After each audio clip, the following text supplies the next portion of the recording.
Hello guys, I hope कि आप अच्छे होंगे। आज इस वीडियो में हम लोग सीखने वाले हैं घन और घनमूल के बारे में कुछ टिप्स। ठीक है, तो ज़्यादा देर न करके चलिए वीडियो को स्टार्ट करते हैं। यहाँ पे पहला पॉइंट है पूर्ण घन संख्या। ठीक है, तो यहाँ पे देखिए दिया है, जब एक संख्या को स्वयं से 3 बार गुणा किया जाता है तब जो गुणनफल प्राप्त होता है उसे पूर्ण घन संख्या कहते हैं। ठीक है, यहाँ पर क्या कह रहा है, यानी कि जब एक संख्या हो उसको हम स्वयं 3 बार गुणा करते हैं और उससे जो गुणनफल प्राप्त होता है उसी को हम पूर्ण घन संख्या कहते हैं। जैसे में हम लेते हैं यहाँ पर 2 गुणे 2 गुणे 2। यहाँ पर देखिए 2 का 3 बार गुणा किया गया है। तब यहाँ पर गुणा करेंगे तो ये हो जाएगा 2 दूनी के 4 और 4 दूनी के 8।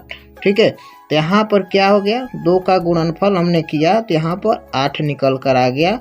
यह 8 क्या है, यह एक 8 पूर्ण घन संख्या है। ठीक है, एक और उदाहरण लेते हैं। मान लीजिए 3 गुणे 3 गुणे 3। ठीक है, यानी कि 3 का हम गुणनफल किया स्वयं से 3 बार।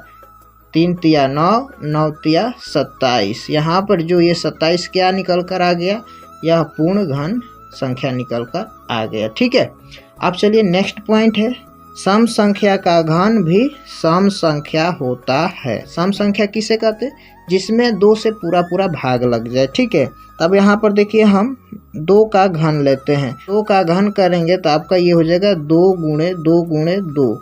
कितना हो जाएगा, 8 हो जाएगा। यानी कि 2 का घन करेंगे तो 8 होगा। 2 क्या है, एक सम संख्या। एक 6 लेते हैं, 6 का घन। ठीक है, 6 क्या है, सम संख्या है। 6 का घन करेंगे यानी कि 6 गुणे 6 गुणे 6। तो कितना होगा, इसका जब गुणा करेंगे तो ये होगा आपका 216। तो यहाँ पर देखिए 6 यहाँ पे सम संख्या है, इसका हमने घन किया तो इसका घन भी क्या है, सम आ रहा है। और यहाँ पे 2 का हमने घन किया तो यहाँ पर सम संख्या का, तो यहाँ पर भी सम आ रहा है। ठीक है, उम्मीद करते हैं बात को समझ पा रहे होंगे। अब देखिए नेक्स्ट पॉइंट है, विषम संख्या का घन भी विषम संख्या होता है। यानी कि विषम संख्या का घन भी विषम संख्या होता है। जैसे में अब मान लेते हैं 3 का घन करते हैं, तो 3 का घन करेंगे तो देखिए यहाँ पे 3 गुणे 3 गुणे 3, यानी कि 3 तिया 9, 9 तिया 27। तो अब देखिए 3 क्या है, एक विषम संख्या है। जब विषम संख्या का हमने घन किया तो यहाँ पर देखिए विषम संख्या के रूप में आया। ठीक है, अब देखिए 7 का हम घन करते हैं। 7 क्या है, एक विषम संख्या है। तो जब हम 7 का हम घन करेंगे तो ये आपका निकल कर आएगा 343। क्या निकल कर आएगा, 343। ये भी क्या है, एक विषम संख्या है। अब देखिए नेक्स्ट पॉइंट है, जिस संख्या के इकाई का अंक 1 होता है उसके घन के इकाई का अंक भी 1 होता है। ठीक है, यानी कि कहने का मतलब है, यानी कि कोई भी हम संख्या लेते हैं, अगर उसका इकाई अंक 1 होता है और उसका हम घन करते हैं तो और उसका इकाई अंक जो आएगा वो भी 1 होगा। सपोज डेट मान लीजिए यहाँ पर हम 11 का घन लेते हैं। ठीक है, तब यहाँ पर 11 का घन करेंगे, यानी कि 11 को कितनी बार गुणा करेंगे, 3 बार करेंगे। 11 गुणे 11 गुणे 11। जब हम 11 में 11 से गुणा करते हैं तो होता है 121। जब 121 में 11 से गुणा करेंगे तो ये होगा 1331।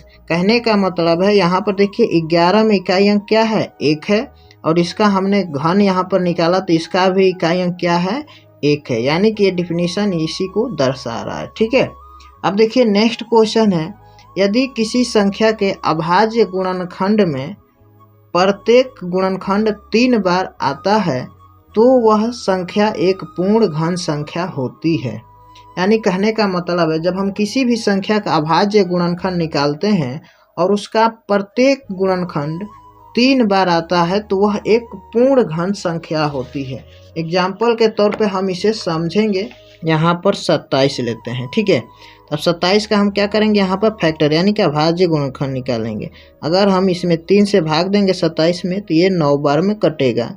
अब हम 9 में 3 से भाग देंगे तो ये 3 बार में कटेगा। तब यहाँ पर देखिए इसके फैक्टर को सिंपली हम यहाँ पर लिखते हैं। तब देखिए यहाँ पे आ गया 3 गुणे 3 गुणे 3। ठीक है, इसका कहने का मतलब है, अभाज्य गुणनखंड में प्रत्येक गुणनखंड 3 बार आता है तो वह एक पूर्ण घन संख्या होगी। तो देखिए यहाँ पर हमारा 3 बार आ गया है। यानी कि एक ही संख्या, यानी कि यहाँ पर 3 से हमने डिवाइड किया तो यहाँ पर 3 गुणे 3 गुणे 3 यानी कि 3 आ गया है। तो अब इसे हम बोल सकते हैं ये जो 27 है आपका यह क्या है, पूर्ण घन संख्या